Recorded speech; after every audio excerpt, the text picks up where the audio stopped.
बात करें घुटनों के दर्द की, जो एक आम समस्या है, अगर हम देखा जाए तो एक 60 से प्लस के लोगों में 95% लोगों में घुटने का दर्द कहीं ना कहीं होता है, आर्थराइटिस या घुटना के में खिंचाव होता है।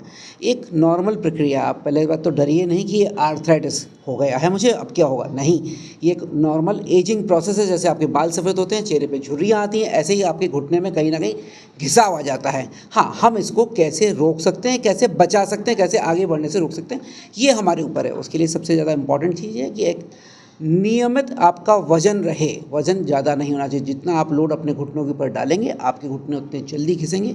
अपने वजन को कंट्रोल में रखिए, अपने उम्र और अपने हाइट के हिसाब से अपने वजन को रखिए, पहली चीज़।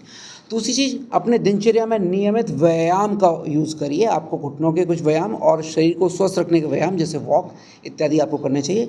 कुछ प्रक्रियाएं जैसे उकड़ू बैठना या पालथी मार के बैठना, जैसे इंडियन टॉयलेट में हम लोग बैठ जाते हैं, ये हमें अवॉइड करना चाहिए, क्योंकि घुटनों पे इस पोजीशन में बहुत लोड आता है।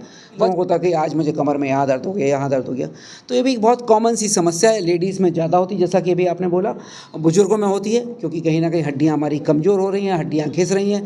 कमर की हड्डी में 33 जो हड्डियाँ होती हैं, उनके सब में आपस में जॉइंट्स होते हैं। उनको बचा के रखने का भी तरीका है कि कैसे हम सही से अपनी उठने बैठने की शैली में परिवर्तन करें। जैसे बैठना, तो जैसे मैं बैठा हूँ, टाइट सीधा बैठना है, कमर सीधी, कंधे सीधे, गर्दन सीधी, और सामने देख के इस तरह से बात करना है। अगर मैं ऐसे बैठ जाऊँगा तो ये गलत होगा, मैं अपनी कमर को लोड कर रहा हूँ और ये कमर बाद में मुझे परेशान करेगी। तो हम अपनी कमर में टाइट सीधा बैठें। इसके अलावा सोते समय हमें बहुत ध्यान रखना कि हमारे गद्दे जो हों वो बहुत ज़्यादा सॉफ्ट दबने वाले स्पॉन्जी गद्दे ना हो, वो कमर के लिए हानिकारक होते हैं। आपको कड़क या फर्म मैट्रेस, जैसे हम कहते हैं कि कॉटन के या कॉयर के, इस टाइप के मैट्रेस आपको यूज़ करने चाहिए।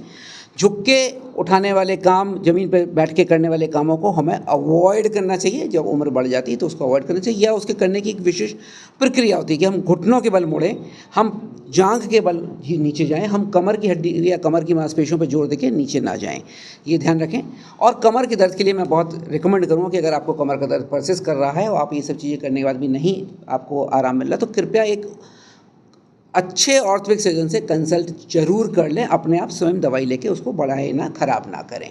पोस्ट नेटल एक्सरसाइज, मतलब डिलीवरी से बाद होने वाली एक्सरसाइजेस हमारे भारत में जो एक हिस्सा नहीं है पोस्ट नेटल केयर का, वो होना चाहिए। सभी लोगों को एक्सरसाइज करके अपनी कमर को वापस मजबूत रखना चाहिए, जिससे भविष्य में दिक्कतें ना हो। हाँ, बुजुर्गों में भी ये चीज़ हो जाती है, वो उम्र के संग होने वाली चीज़ों में है। उसके लिए भी बचाव करने के तरीके कि कमर के हड्डियों को मजबूत रखें, उनमें व्यायाम करके कमर की मांसपेशियों को मजबूत रखें। और बहुत रिकमेंडेड है कि एक अच्छे ऑर्थोपेडिक सर्जन से कंसल्ट जरूर कर लें, क्योंकि कई बीमारियां होती हैं जो जानना जरूरी कि उसके लिए क्या एक्सरसाइज करनी है, क्या उसे बचना है।